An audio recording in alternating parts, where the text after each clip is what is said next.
Hey guys, I had a really fun interview with Dr. Francis Beckwith the other night, and I wanted to go over a few things. If you didn't see it, go check it out. It's awesome. I don't know. I knew he was super smart. I knew he was one of the top biblical scholars of our day and top political scholars, but I didn't realize how funny he was. It was like I was talking to a combination of C.S. Lewis and Bob Hope. He was awesome. I really love, and it's funny because my cousin, he's an evangelical, and back when I was an evangelical, he's a real educated dude, and he used to always turn me on to these intellectual Protestants, and Francis Beckwith was one of them. And it was really strange because I haven't heard from my cousin in a while. And the minute I got done recording with Francis Beckwith, he called about something unrelated. And I said, "Oh, it's funny you should call." I said, I just got off the phone, or I just got off an interview with a guy you used to love. He's like, "Who?" I said, "Francis Beckwith." He goes, "You were talking to Francis Beckwith?" I said, "Yeah, I just interviewed him." He's like, "No way." I go, "Yeah." And he goes, "I still love him, bro." So anyhow, yeah, Francis Beckwith was awesome. And I just wanted to go over a few things, because, man, he was just like dropping some deep truth bombs, and he said it like so nonchalantly and with a smile and so casual, but like he just gave us a lot of great nuggets we could dive into together. And then I talked to him before we recorded and after, and he told me some funny stuff I wanted to share. I got his permission to share, so I want to go over that. And that was my plan this morning, just have a fun little conversation with you guys before I went into my first stop. It's going to open in about 10 minutes, so I got to like hurry up and talk. But I read an article in Christian Post yesterday that just can't stop thinking about it, so I needed to share it and give you my perspective. So mega church pastor from Venue Church in Chattanooga, Tennessee, Pastor Tavner Smith. I'm sorry, I'm going to put my glasses on. How'd I forget that? Tavner Smith was caught on video of one of his church members making out with a woman.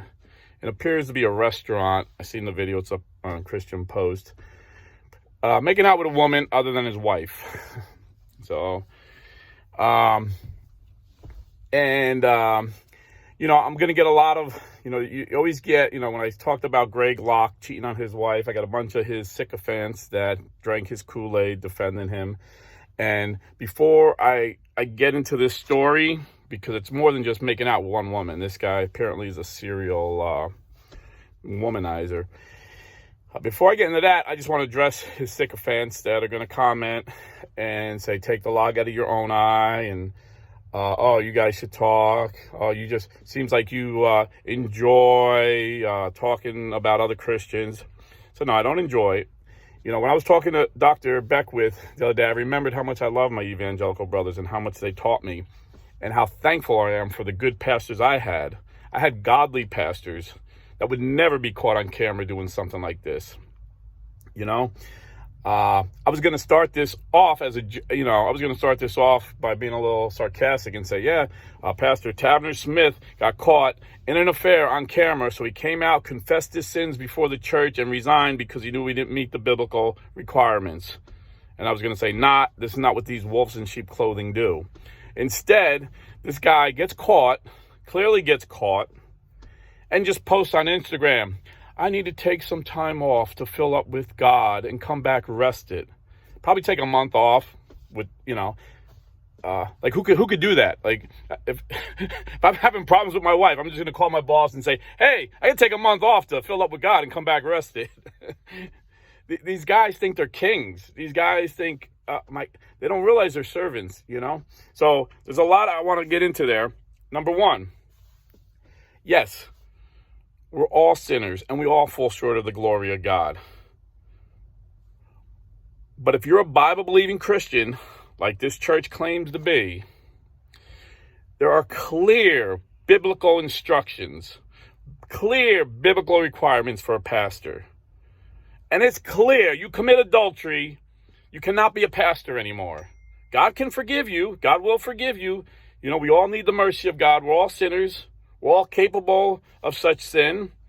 But once you fall and you commit that sin, you no longer meet the requirements of a pastor. Okay? So that's what I'm talking about. I'm not talking God, I'm better than this guy, or we're better than you guys. I'm just saying these pastors take advantage. They're wolves in sheep clothing. 8 people came out on his church. 8 staff members that worked with him. Staff members quit. 4 church members came out on Facebook to talk about this.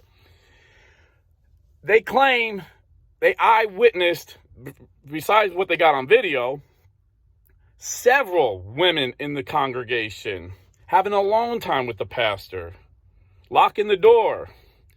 Again, I had great godly pastors. I not one of them would think about being behind a closed door with a woman. If my wife needed counseling, they would make sure I was there, or they would come with their wife. They wouldn't say, "Oh, come to my office and we'll lock the door and nobody could bother us." In fact, the guy who said that he witnessed several women with this man behind closed door said he was told not to speak to the pastor. He's not allowed to speak to the pastor. Listen, if this doesn't sound like a cult, then you don't know what a cult is. None of the staff were allowed to speak to the pastor unless they were spoken to. Really?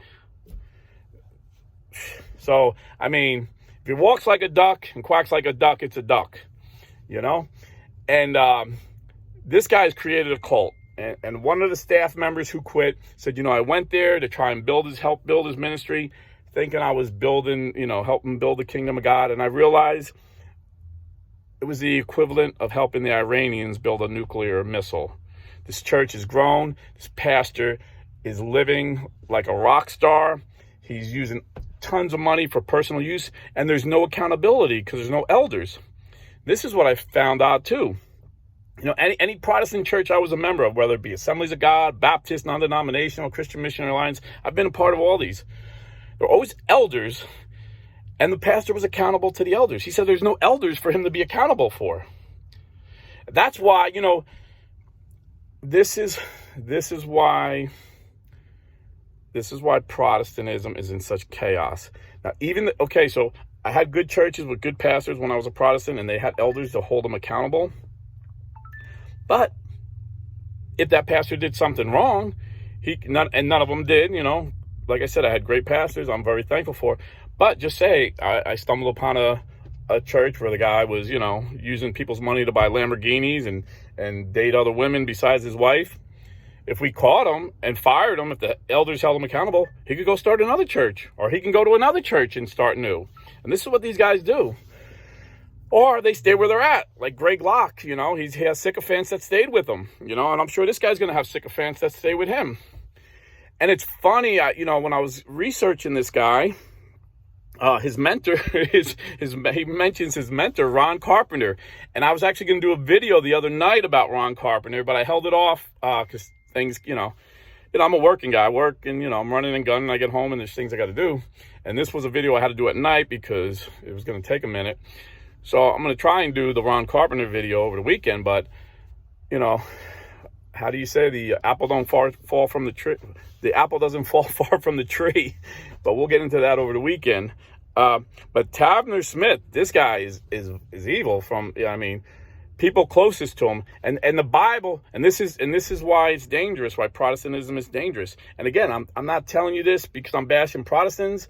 I'm telling you this because if you have children that want to go into, want to leave the Catholic Church, you need to talk to them about, okay, this is why God established one church in Matthew chapter 16, verse 18 and 19.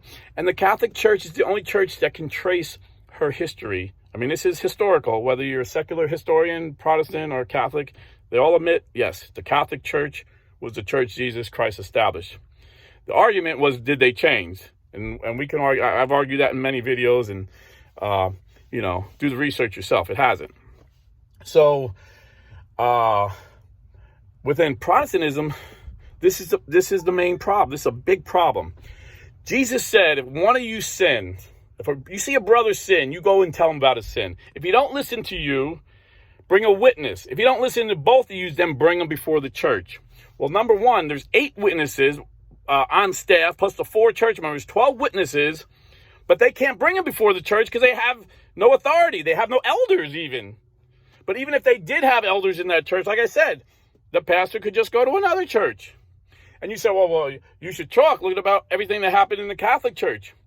But we had authority, and people, it took years, and there was cover-ups, just like there's covers-ups in Protestant churches.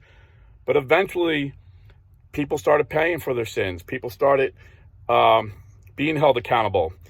And the Catholic Catechism commands us, lay people, to hold our clergy accountable. And we have many able institutions that can do that.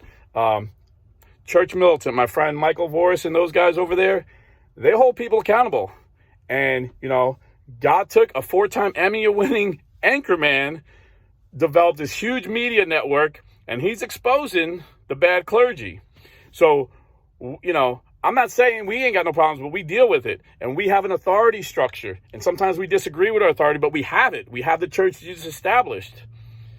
And Protestantism is chaos. You have no authority. I guarantee you, this guy will take a month off. His wife will probably divorce him. And then he'll come back. Oh, God restored me, blah, blah, blah. And he'll still make $1 million a year at a minimum. At a minimum. So, again, God established one church, and he gave that church authority. And when you schism from that church, when you leave that church, it's just chaos. It's chaos. And, I just, yesterday I'm reading the Christian Post, and I seen another article. They did a survey of, Christians, Catholic and Protestant, over the last 4 years, see if they left churches. And it was about the same. About 1% of Catholics became Protestant, and 1% of Protestants became Catholic. But within Protestantism, 16% left their church and went to another Protestant church. That's what I mean. They bounce around. They just bounce around. Okay, I don't like what they're teaching here. I'll go here. There's no authority. There's no, they're not grounded in doctrine. They're not grounded in the apostles' teachings, apostolic tradition. They have no root. They can be easily blown away because they're not rooted in the faith that Jesus Christ and his apostles established 2,000 years ago. That's rooted. And yes, there's no perfect church. If you find the perfect church, don't go. You'll ruin it. But there is one church that Jesus established. And it is easily proven through history. It's the Catholic Church. And Jesus said there'll be saints and sinners, weed and wheat. The church was established on a financial scandal when Judas Iscariot took 30 pieces of silver to sell out our Lord. But God allowed it. It was all in God's plan to save us, to start his church. Peter denied him 3 times. But Jesus said, you are the rock, and on this rock I will build my church. So yes, we're full of sinners, but we're full of saints as well. So anyhow, if you go to this church, run and come home to the church that Jesus Christ established. And if you are Catholic, let this be a warning. Stay Catholic.